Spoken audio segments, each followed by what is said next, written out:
Halo semuanya, apa kabarnya? Semoga teman-teman semua di dalam keadaan sehat.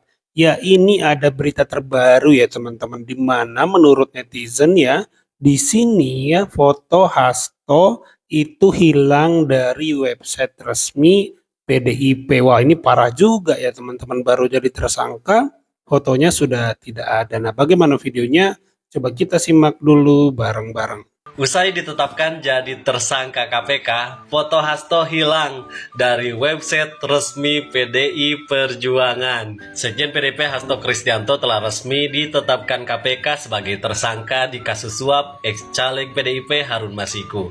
Menariknya, wajah Hasto tak lagi terpampang dalam susunan struktur DPP di situs resmi PDIP.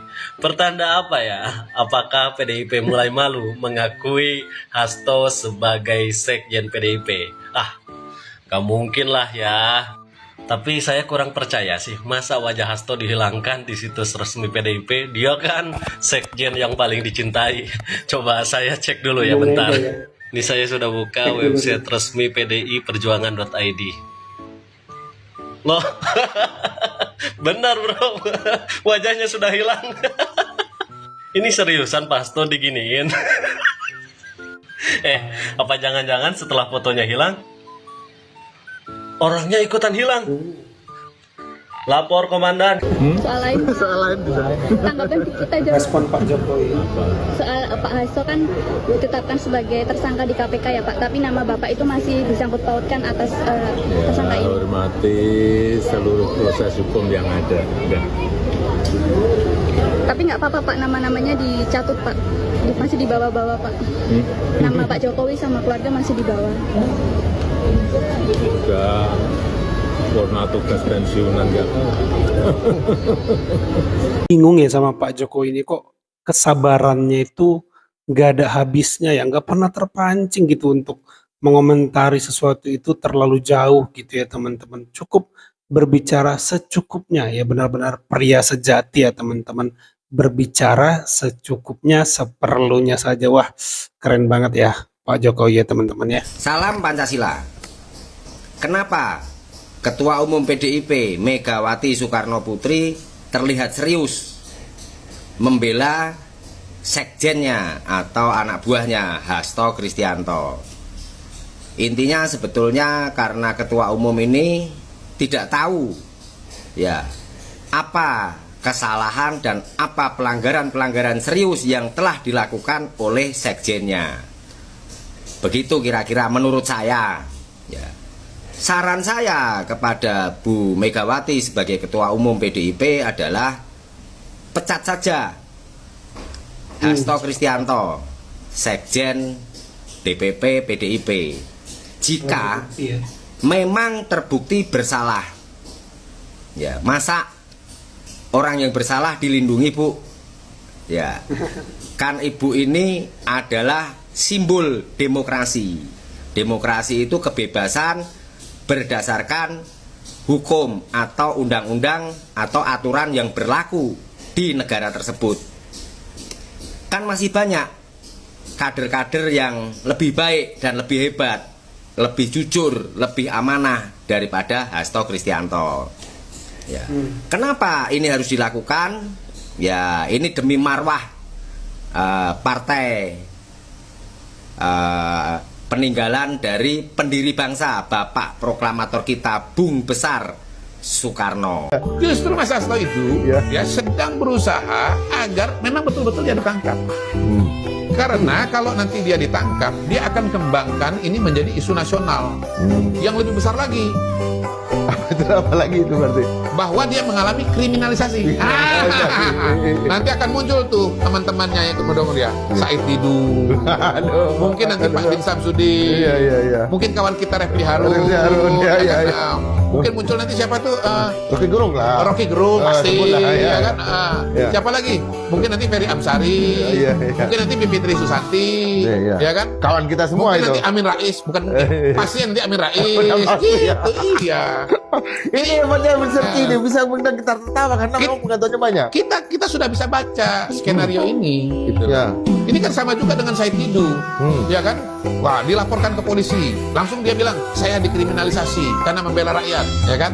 Muncul pembelaan dari Banyak pihak. pihak, Ya. gitu loh. Nah, ini modus operandi yang sedang dijalankan atau sedang disiapkan oleh Hasto Kristianto, gitu loh. Pertama memang dia mau membuka mau membangun suasana, menciptakan kesan dan pesan bahwa ini Pak Jokowi ini curang, pilkada ini curang, sehingga timbul simpati kepada calon-calon dari PDI Perjuangan. Itu target minimalisnya. Gampang bagi mereka adalah Jokowi. Jokowi, ya. Karena logikanya menjadi nyambung semua. Jokowi adalah orang yang semula kadernya PDIP, mengkhianati PDIP, keluar dari PDIP, tidak keluar-keluar, tapi karena itu harus dipecat, dan segera setelah dia dipecat, terjadilah kasus ini. Bahkan barangkali timingnya memang mereka sudah perkirakan. Kenapa harus dinyatakan dipecat sekarang? Itu adalah karena mereka sudah tahu bahwa kira-kira kapan akan dinyatakan sebagai tersangka. Sebelum dinyatakan tersangka, sudah keluar cerita bahwa dia dipecat. Sehingga sangat masuk di akal cerita Anda tadi. Gara-gara dipecat, ya, Jokowi membalas, mengerahkan KPK untuk mentersangkakan Hasto. Menurut saya semua ini diciptakan karena informasi yang sepotong-sepotong itu sudah mereka miliki, dan mereka harus rajut menjadi sebuah grand narasi yang masuk akal. Ya. Dan karena itulah sekarang mereka berulang-ulang mengatakan ini politisasi, ini kebencian Jokowi. Come on, Jokowi itu sekarang ngapain sih? Sedemikian Ya, powerful ya, apa sih dia sehingga dia bisa mengarahkan ini semua? Tapi ya kembali ke tadi. Menurut saya sekarang ini kembali membuktikan bahwa semua cerita yang kita kenal dulu itu sekarang menjadi sangat masuk di akal, ya, bahwa ini dimulai 4 tahun yang lalu ketika PDIP meminta agar Harun Masiku, itulah yang menjadi seorang anggota Harun Masiku ya, untuk menjadi seorang anggota DPR, dan untuk itu mereka keluar duit sampai mungkin 800 atau mungkin lebih dari 1 Si miliar. Harunnya. Nah, saya duga Harunnya ini kan bukan orang kaya raya, bro. Oke. Ya. Karena itu pertanyaan saya. Kalau dia kan digambarkan sebagai sekedar lawyer, dan ingat loh, dia itu cuma calon nomor 4. Ya. Jadi nomor 5 bahkan. Jadi 1 itu adalah si adiknya Taufik Kemas, nomor 2 Aprilia yang Anda sebut, masih ada 3 orang lagi di luar itu, baru dia paling bawah. So how powerful was he at that time? Sehingga harus dialah yang naik. Sehingga menurut saya memang masuk di akal bahwa itu diperintahkan oleh pimpinan PDIP. Karena memang cerita yang beredar adalah itu diputuskan dalam sebuah rapat PDIP bahwa Harun Masiku harus naik menjadi anggota DPR. Dan ketika itu ternyata ditolak oleh, waktu itu KPU-nya masih oke lah, masih mengatakan bahwa nggak boleh dong yang orang nomor 1 di daerah Anda itu cuma orang nomor 2-nya ada Bu Aprilia dengan angka sekian. Harun Masiku itu angkanya kalau nggak salah cuma 4.000, Mas Sahal. 4.000 suara. Dia yang naik. Ya. Jadi ada sesuatu yang Ada yang visi ya. ada yang visi, sesuatu yang bau visi, amis ya. Apa ini? Ini Gitu. sebuah desain yang harus dibongkar memang. Ya. Harus ketemu Harun Masikunya. Iya itu teman-teman analisanya dari Bung Ade Armando dan Bung Kodari. Ternyata pemecatan ini di-create gitu ya teman-teman. Dibuat ternyata untuk ya membuat ini menjadi sebuah cerita kriminalisasi. Itu kalau cerita juga dari Bung Ade Armando ya sangat menarik analisanya ya teman-teman. Lalu juga tadi Pak Topi Merah sudah menjelaskan sebaiknya dipecat saja kalau bersalah ya teman-teman. Saya juga setuju kalau misalnya bersalah dipecat saja, kenapa harus dilindungin ya kan? Karena ya nanti pengadilan yang akan membuktikannya. Saya percaya kalau salah pasti ya diputuskan bersalah. Kalau sekiranya tidak salah pasti peluang bebasnya pun sangat besar ya. Jadi dibuktikan saja perkara hukumnya ya teman-teman ya. Kalau menurut teman-teman bagaimana nih? Coba tulis di kolom komentar.